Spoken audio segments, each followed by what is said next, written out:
Apresentamos este trabalho como conclusão do curso de Letras. Eu, Edilene, e a minha colega Simone, escolhemos o eixo Oralidade no Currículo Nacional na área de Linguística. Somos aqui do Polo de Confins, do 7º período.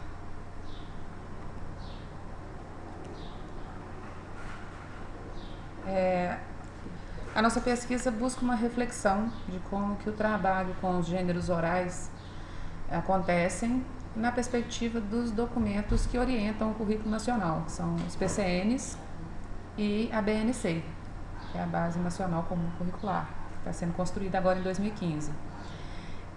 A nossa escolha desse tema, ela se deu pela nossa preocupação com a pouca ênfase que é dada à oralidade no currículo, né? O que se percebe é que os profissionais da educação não têm muito conhecimento sobre as estratégias de ensino que vão otimizar as relações entre oralidade e escrita na sala de aula. Então é isso que justifica a escolha do nosso tema.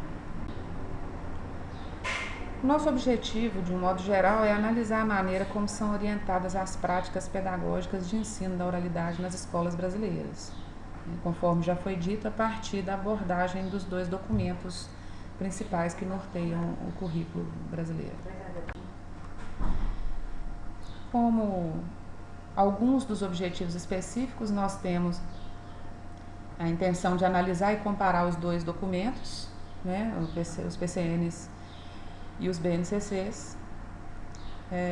A BNCC, analisando a importância que cada um deles dá ao desenvolvimento da linguagem oral, né, e a relevância da linguagem oral para o desenvolvimento dos alunos, e perceber também se houve ou não e quais são os avanços da interpretação da importância da oralidade no BNC em relação à importância da oralidade nos PCNs. A metodologia que a gente utilizou, conforme citado, foi a análise documental, em que os documentos principais são os PCNs e a Base Nacional Comum Curricular. E nós vamos fazer no primeiro momento a análise individual, né, cada um deles separado, e em seguida vamos comparar a perspectiva de cada um em relação ao ensino da oralidade. Para analisar esses avanços do BNC em relação aos PCNs, nós fizemos um levantamento dos pontos comuns, né, o que eles pensam comum, e dos pontos que eles se divergem com relação à definição, aos objetivos do ensino da oralidade, né, e ver se houve realmente um avanço com a construção dessa nova base. A nossa fundamentação é a partir dos 2 documentos, né? Nos PCNs, nós temos o pioneirismo de incorporar ao currículo o eixo oralidade e trazer à escola a responsabilidade de trabalhar esse eixo, né? Então, tem uma citação dos PCNs falando sobre trazendo essa responsabilização da escola, né?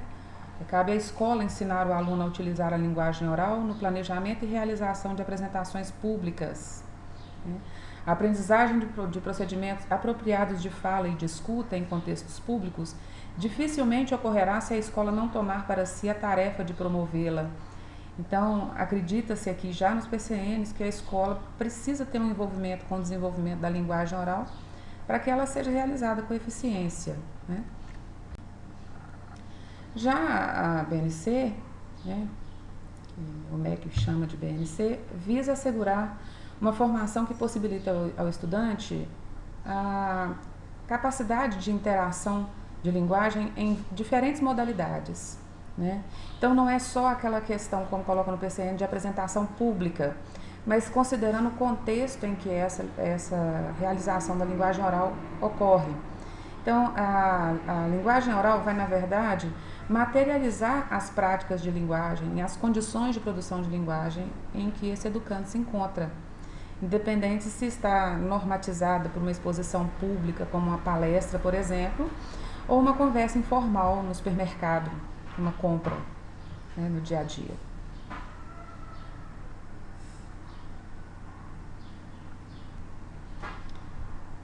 O corpus que nos serviu de referência foram os 2 documentos já citados, né? E para essa análise do corpus a gente pensou em 2 critérios: a relevância desses documentos para o tema, no caso, o quanto são importantes os PCNs e a BNC para falarmos sobre currículo e oralidade, e a evolução temporal que os BCNs têm com relação aos PCNs, né? Foram 17 anos de trajetória de PCN para que os BNCs fossem implantados começassem a ser pensados para ser implantados a partir de 2015. Nós citamos que o PCN foi pioneiro na organização do trabalho com oralidade de forma, né, de maneira formal dentro do currículo nacional. Isso não quer dizer que a oralidade já não estivesse presente nas escolas, mas ela sempre esteve presente numa função de normatização, né? É assim que se diz, é assim que se fala, né? Então, dessa forma sempre foi trabalhado, numa perspectiva de erudita da fala, digamos assim. Só que com o advento da LDB, de 1996, teve uma ampliação do olhar sobre o currículo, né? O currículo ficou mais democrático, mais inclusivo, e nesse aspecto começou a contemplar as características da linguagem oral. É por isso que os parâmetros curriculares nacionais vêm em 1998, a partir das ideias da Lei de Diretrizes e Bases, trazendo a inclusão do eixo oralidade, né, para trabalho nas escolas. A construção dos PCNs aprofundou essas reflexões sobre o ensino e o uso da língua, né, como objeto de ensino. Mas ainda assim, o que se percebe é que a oralidade não teve a sua importância suficientemente reconhecida nas situações cotidianas. Então, apesar de trazer a oralidade, o trabalho com a oralidade para dentro da sala de aula, ela não ficou ainda elencada entre as competências e habilidades que os alunos deveriam alcançar no final de cada ciclo. Então, trabalhava-se com a oralidade, mas com o objetivo de realização de atividades que levassem a uma construção de escrita mais eficiente, e não como uma habilidade em si, como uma necessidade em si. Minha colega e eu conversamos sobre essa incoerência, no sentido de que a linguagem escrita acaba sendo o foco da escola, quando na verdade as práticas de oralidade são a maioria, né? Nós falamos muito mais do que escrevemos. Nós precisamos mais das habilidades de oralidade, de fala, nas diversas situações do nosso dia a dia, do que da escrita propriamente, né? Que a gente usa mais em condições formais, escolas, né? Então, os PCNs, apesar de trazer a oralidade, não trouxe essa importância, essa reflexão. Então, devido a essas lacunas, né, a percepção de que existiam lacunas na organização curricular em todos os eixos, na verdade, em todos os conteúdos, né, matemática, biologia, enfim, e especialmente em linguagem, o Plano Nacional de Educação veio propor a construção de um novo documento para orientação do trabalho pedagógico, né, com todos os eixos, inclusive a oralidade. Então, a BNC vem trazendo uma proposta que esclarece os conhecimentos que os alunos têm direito, né, aqueles que os alunos vão precisar ao longo de sua vida e que vão ter direito. E por isso esse documento é um instrumento de gestão pedagógica. Então, as escolas se apropriam tanto da construção dele, que ele é um documento de construção coletiva, quanto de trazê-lo para dentro da escola através do PPP, né, e das discussões que são feitas pelas propostas, a partir das propostas do BNC. Então, é um instrumento de gestão pedagógica e que vem preencher as lacunas deixadas pelos PCNs em 1998. Bom, um ponto fato muito relevante é que, diferente dos PCNs de 1998, em que é o contexto que vai determinar a maneira que o aluno deve falar, aí a palavra dever, no sentido de é assim que se diz, né, é certo ou errado, não é o contexto formal que vai definir o que o aluno diz. Né? No BNC, a oralidade materializa as práticas de linguagem que os alunos já trazem das suas histórias, dos seus cotidianos, materializam as suas práticas sociais, né, suas histórias de vida. Então, elas refletem o uso que os alunos fazem fora da escola, em outros contextos de recepção e produção da oralidade. Então, na BNC, espera-se, é claro, que exista uma maior sistematização da fala. Só que isso acontece em nível gradual. À medida que o aluno vai estudando, vai tendo contato com essas riquezas que nós temos de vocabulário, então ele vai ampliando o seu repertório de fala. Mas é numa ação reflexiva, é numa atitude de metalinguagem. Ele vai pensar sobre a linguagem, sobre o uso dela e vai fazer as intervenções a partir da reflexão. Né? Essas variedades de língua vão ficando cada vez mais amplas e maiores e mais formalizadas de acordo com o que ele vive, ao contrário do caminho que faziam os PCNs, que traziam para a escola a intenção de ser a fonte de acesso do aluno à linguagem formal, né? Exigindo do aluno um controle mais consciente e voluntário da enunciação. Então, os PCNs queriam aí ajudar na normatização da fala para situações formais, conforme já foi dito antes. E os VCNs querem levar uma reflexão sobre a fala, que é uma evolução gradual das variantes dessa fala.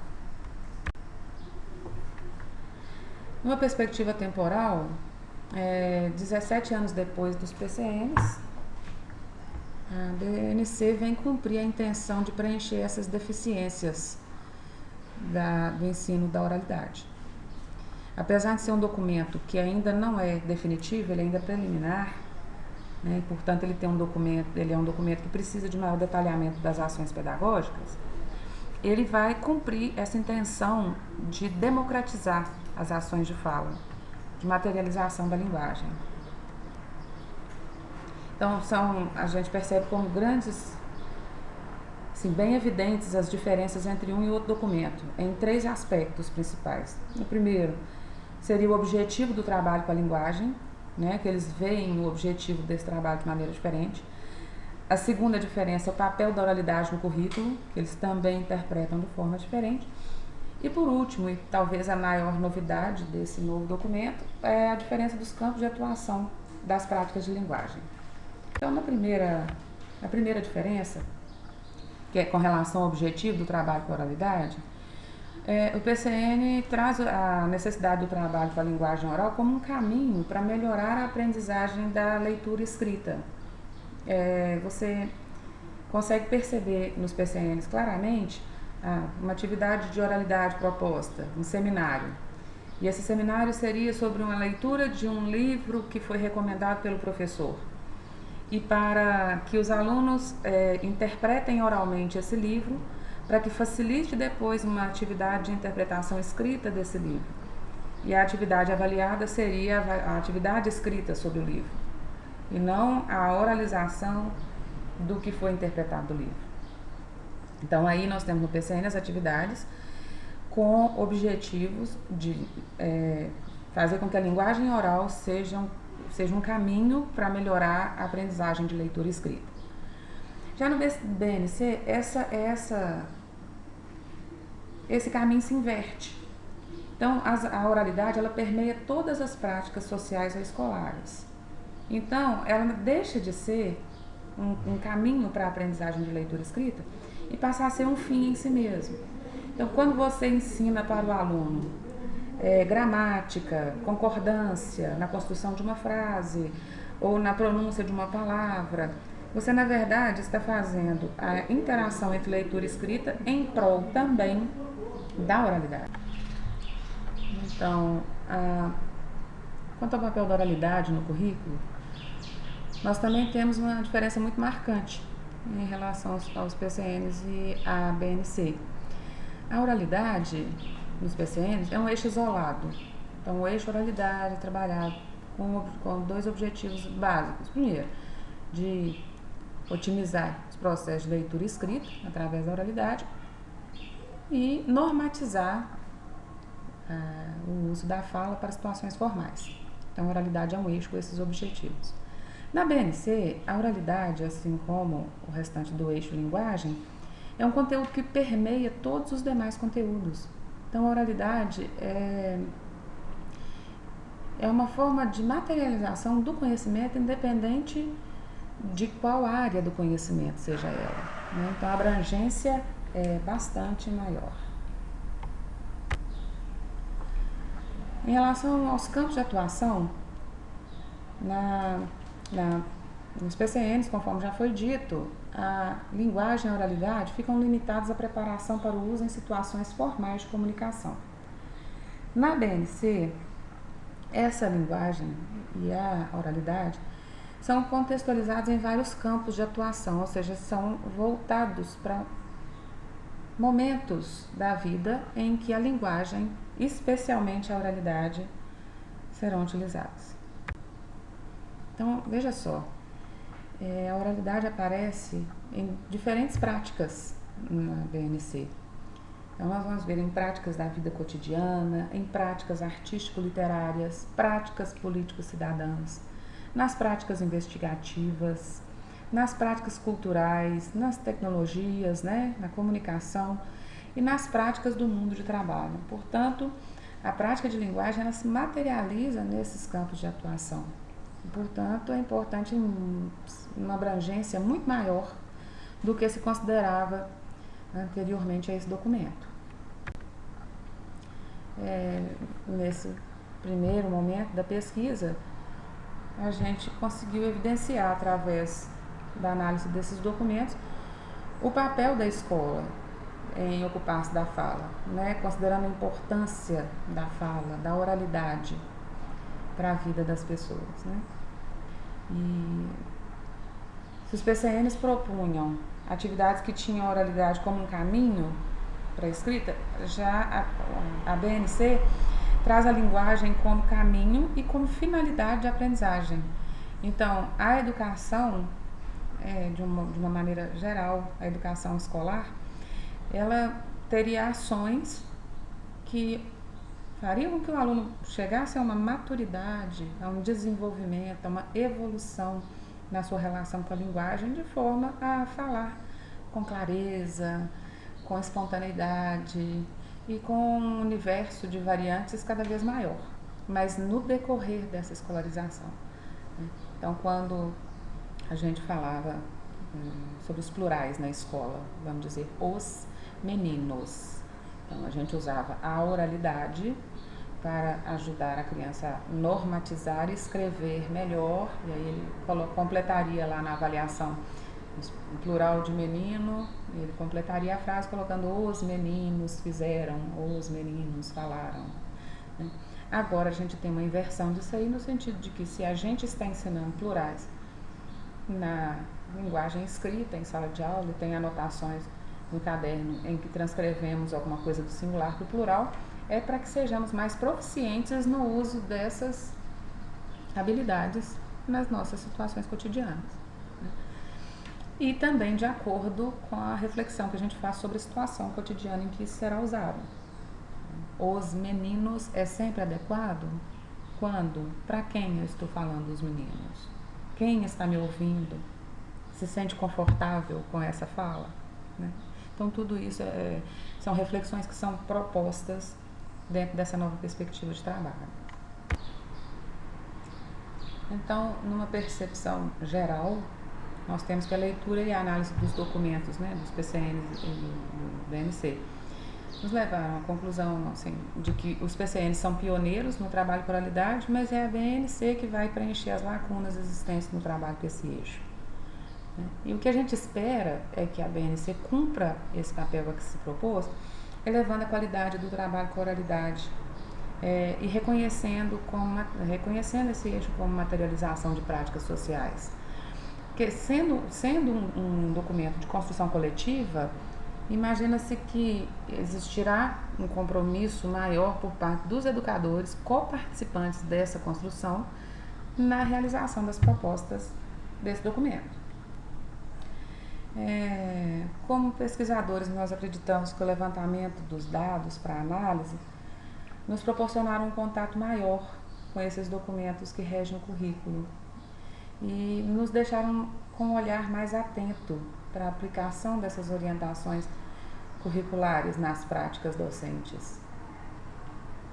Como pesquisadoras, a gente se sente motivada a expandir os conceitos adquiridos até aqui sobre o trabalho com oralidade no currículo nacional e as implicações que esse trabalho com oralidade pode trazer ou não para a vida dos educandos, uma vez que a oralidade ocupa uma porcentagem muito maior das nossas vivências do que a escrita, né? Como referências para o nosso trabalho, conforme já foi citado, né, nós temos alguns sites com algumas definições. Nós tivemos algumas concepções propostas pelo Marcus, que também enriqueceram as nossas discussões, a nossa maneira de ver. Vimos alguns artigos, alguns trabalhos do Claudemir Belintani e, enfim, a base são os documentos mesmo. Nós gostaríamos de agradecer a Deus, que todos os dias nos fortalece, e também àqueles que por tantas vezes se esforçaram para compreender nossa ausência. Obrigada aos nossos orientadores e aos nossos colegas pelo apoio.